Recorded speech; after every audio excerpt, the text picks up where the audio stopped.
Pernahkah kamu merasa capek, tapi bukan karena kerjaan atau aktivitas fisik, melainkan karena pikiranmu sendiri yang tak pernah berhenti berputar?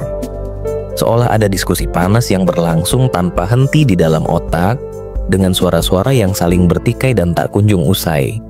Kamu mulai mempertanyakan keputusan, membayangkan kemungkinan terburuk, atau mengulang-ulang kejadian masa lalu yang sebenarnya sudah berlalu.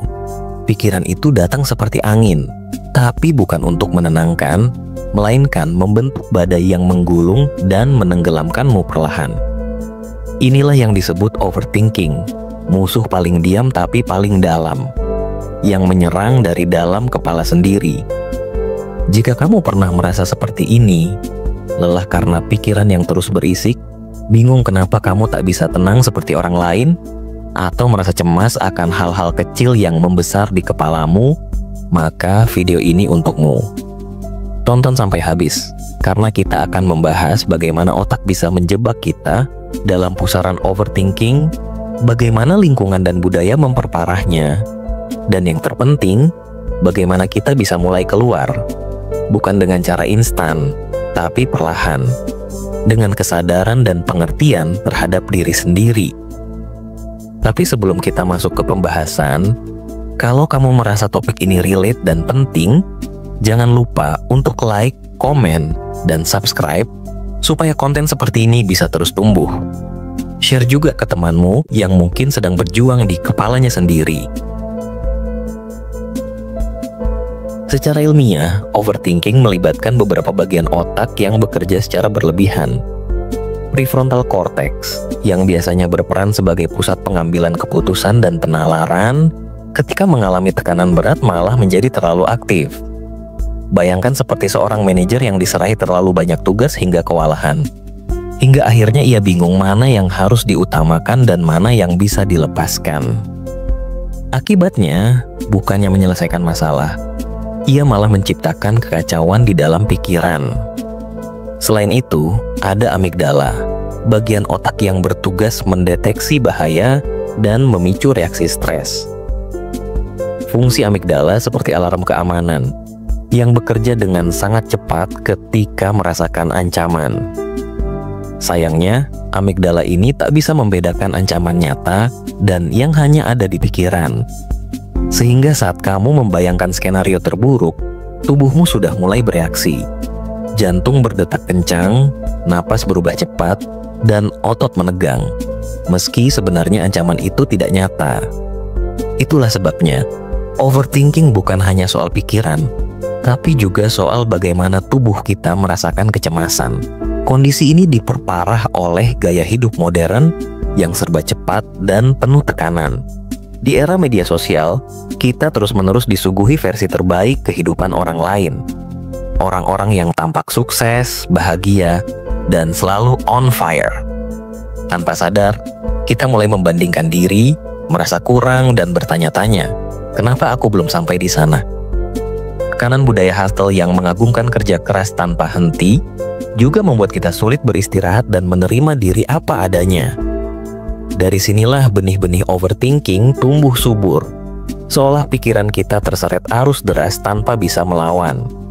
Lebih dari itu, pengalaman masa lalu yang belum terselesaikan juga meninggalkan bekas yang memperkuat overthinking. Mungkin kamu pernah berada di lingkungan yang penuh kritik atau pernah mengalami kegagalan besar yang meninggalkan rasa takut dan ragu. Luka-luka lama itu seperti benang kusut yang jika tidak disingkap dan disembuhkan, akan terus mengikat dan membelenggu pikiranmu. Namun, overthinking bukan tanda kelemahan. Ia adalah cara otak mencoba melindungi kita, meskipun caranya kadang salah arah. Otak berusaha mengantisipasi risiko agar kita bisa bertahan. Sayangnya, mekanisme ini kadang membuat kita terjebak dalam lingkaran yang tak berujung. Maka langkah pertama untuk melawannya adalah dengan mengenali bahwa pikiran-pikiran itu bukan kebenaran mutlak. Mereka adalah suara yang datang dan pergi. Kamu tidak harus menanggapinya semua. Mulailah menjadi saksi yang lembut terhadap pikiranmu, bukan lawan yang bertempur melawannya. Dengan memberi jarak, kamu mulai mengurangi kekuatan badai di dalam kepala. latihan sederhana seperti menarik napas dalam-dalam dan hadir sepenuhnya pada saat ini bisa menjadi jangkar yang menenangkan. Saat overthinking mulai menyerang, berhentilah sejenak, rasakan udara masuk dan keluar dari tubuhmu. Tarik napas dalam-dalam, lalu lepaskan perlahan. Dengan latihan ini, kamu mengalihkan perhatian dari pusaran pikiran yang tak berujung ke sesuatu yang nyata, yang bisa kamu rasakan dan kendalikan. Ini adalah cara sederhana, tapi sangat kuat, untuk membawa dirimu kembali ke saat ini, ke sini dan sekarang, di mana overthinking kehilangan kekuatannya. Selain itu, menulis juga bisa menjadi alat yang sangat membantu. Ketika pikiran berputar dan membuatmu merasa berat, coba tuangkan semua kekhawatiran dan pertanyaan itu di atas kertas. Menulis memberi ruang bagi pikiran untuk bernafas, membantu merapikan kekacauan dalam kepala, dan memungkinkan kamu melihat masalah dari sudut pandang yang lebih jernih dan terstruktur. Ini adalah bentuk dialog dengan diri sendiri yang bisa memperkuat kesadaran dan memudahkan kamu untuk mengambil keputusan yang lebih bijak. Namun, kita juga harus menyadari bagaimana lingkungan sekitar dan budaya tempat kita hidup ikut memengaruhi pola pikir ini. Budaya modern yang mengagungkan kesempurnaan dan produktivitas seringkali membuat kita merasa tidak pernah cukup baik. Kita dibombardir oleh pesan yang mengharuskan kita untuk selalu on dan memberikan performa terbaik tanpa jeda. Media sosial menampilkan versi glamor kehidupan orang lain yang jarang memperlihatkan perjuangan atau kegagalan, sehingga kita mudah membandingkan diri dan merasa tertinggal. Semua ini menambah tekanan dan memupuk rasa cemas yang bisa memicu overthinking. Dalam menghadapi situasi ini, sangat penting untuk memberikan ruang bagi diri sendiri untuk beristirahat, baik secara fisik maupun mental. Jangan takut untuk mengatakan cukup pada pikiran dan tuntutan yang berlebihan. Ketahuilah bahwa kamu tidak harus selalu sempurna, tidak harus selalu produktif, dan tidak harus selalu setuju dengan pikiran negatif yang muncul di kepalamu. Memberi waktu dan ruang bagi dirimu untuk berhenti sejenak adalah bagian dari merawat kesehatan mental yang tak kalah penting. Penting juga untuk mengembangkan rasa belas kasih terhadap diri sendiri. Overthinking seringkali lahir dari rasa takut gagal, takut tidak disukai, atau takut dianggap kurang. Namun, kamu bukan hanya kumpulan ketakutan itu. Kamu adalah manusia yang sedang belajar dan tumbuh. Memberi diri sendiri izin untuk tidak sempurna dan menerima kelemahan adalah langkah besar menuju ketenangan dan kebebasan dari perangkap pikiran.